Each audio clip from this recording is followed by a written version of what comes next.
The organ that determines लॉन्जिव्हिटी हे आज आपल्या व्हिडिओचा टायटल आहे. ह्या व्हिडिओच्या टायटल मधूनच तुम्हाला समजत असेल की ऑर्गन दॅट डिटरमाइन्स लॉन्जिव्हिटी ह्याचं मेनिंग काय आहे. ह्याचं मेनिंग असं आहे की आपण जन्मापासून ते आपल्या मृत्यूपर्यंत जसा आपण जन्म घेतो आणि जन्मापासून आपण जसं मृत्यूपर्यंत जातो तोपर्यंत आपल्या बॉडीची जी एजिंग प्रोसेस असते, म्हणजे आपलं बालपण येतं, नंतर तारुण्य पण येतं, नंतर आपण म्हातारपणाच्या फेजमध्ये जातो. तर ज्यावेळेस आपण बालपणापासून म्हातारपणाच्या एज पर्यंत जातोय त्यावेळेस आपल्या बॉडीमध्ये जी एजिंग आहे तर ती एजिंग कशा प्रकारे होते, तर ती एजिंग स्टॉप करण्याचं का स्टॉप तर नाही करू शकत आपण त्याला, पण त्याला आपण एक लॉंग टर्म ह्याच्यामध्ये कसं मेंटेन करू शकतो, तर त्याच्यासाठी तो जो ऑर्गन आहे तर तो सगळ्यात जास्त इम्पॉर्टंट रोल प्ले करतो. तर ते टायटलनुसारच आहे की बाबा आपल्याला आपलं जे दीर्घ आयुष्य आहे, जे आपण बालपणापासून जगतोय, तर हे दीर्घ आयुष्य जे आहे तर आपण त्याला हेल्दी एजिंग बोलतो. तर हेल्दी एजिंग आणि त्याच्यानंतर कॅन्सरशी रिलेटेड पण काही गोष्टी आहेत की बाबा त्याच्यावरती पण मात करण्याचं काम तो ऑर्गन करतो. तर त्या ऑर्गनचं नाव आहे थायमस.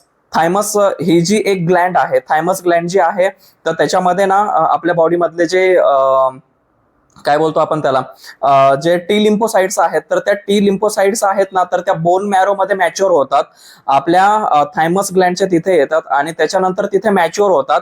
आणि त्याच्यानंतर मग जे इन्फेक्शियस डिसीज वगैरे आहेत तर त्याच्या विरोधामध्ये फाईट करण्याचं काम किंवा इम्युनोसप्रेशन करण्याचं काम जे आहे ना, तर ते टी सेल्सद्वारे केलं जातं, ज्या की थायमस ग्लँड मध्ये मॅच्युअर होतात. तर थायमस ग्लँड म्हणजे हे ज्यावेळेस मॅच्युअर होतात तर त्याचं इम्पॉर्टन्स खूप आहे. एक मास जनरल ब्रिंगम नावाची युनिव्हर्सिटी आहे, तर त्या युनिव्हर्सिटीनं रिसर्च केला आर्टिफिशियल इंटेलिजन्सच्या थ्रू. त्याच्यामध्ये हजारो लोकांचे सिटी स्कॅन घेण्यात आले आणि हजारो लोकांचे सिटी स्कॅन घेऊन त्या सिटी स्कॅनचं ज्यावेळेस त्यांना अनालिसिस केलं तर त्याच्यामधून त्यांना असे क्ल्यू सापडले की बाबा लहानपणापासून आपण मृत्यूपर्यंत जसं जसं आपली एजिंग होत जाते तसं तसं अगोदर असं मानलं जायचं की बाबा थायमस ग्लँड जी आहे तर ती ना म्हणजे एजिंग होते आणि ती ना हळूहळू हळूहळू म्हणजे त्याच्या सेल्स जे आहेत तर ते डेड होत जातात आणि ती त्याच्या जागेवरती ऍडिपोस टिश्यू तयार होतात, म्हणजे त्या थायमस ग्लँडच्या जागेवरती.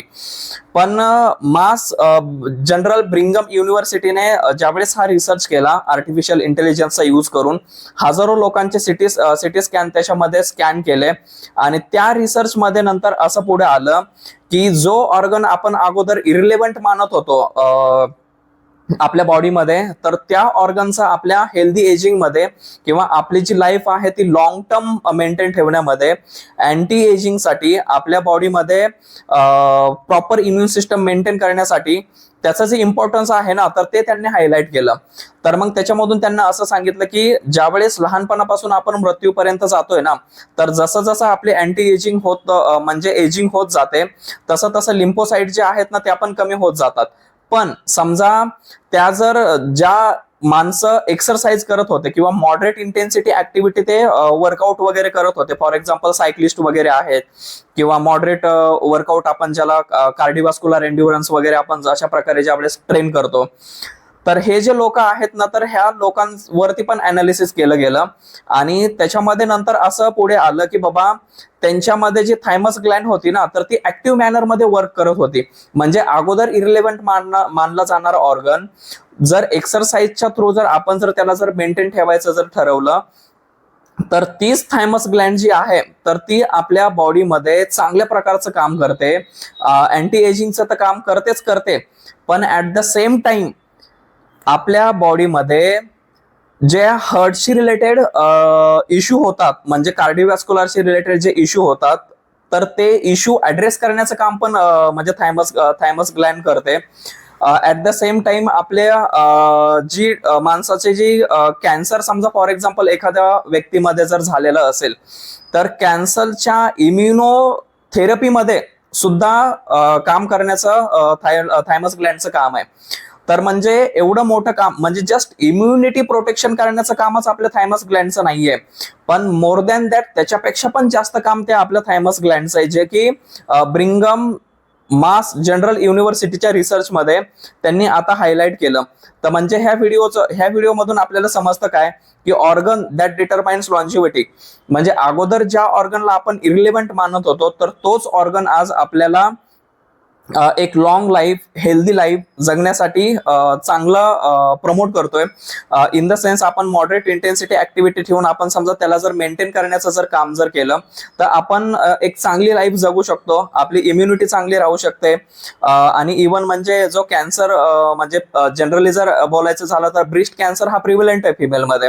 तर ब्रेस्ट कॅन्सर असेल किंवा अदरवाईज बाकीचा पण कॅन्सर वगैरे असेल तर ह्याला प्रिव्हेंट करण्याचं काम पण आपली इम्युन सिस्टम करते. तर ह्या इंटेन्सिटी ऍक्टिव्हिटी ज्या आहेत आपण इनऍक्टिव्ह फेज मधून समजा ऍक्टिव्ह फेज मध्ये जर येत असतो तर त्या आपण जनरली इन्क्लूड करायला पाहिजेत ना आपल्या लाईफमध्ये. तर हे थायमस ग्लँडचं इम्पॉर्टन्स आहे की बाबा इम्युनो सप्रेशन तर आहेच आहे, पण ऍट द सेम टाइम आपली लॉंग लाईफ जी आहे ना तर ती मेंटेन ठेवण्यासाठी पण थायमस ग्लँडचं इम्पॉर्टन्स आहे.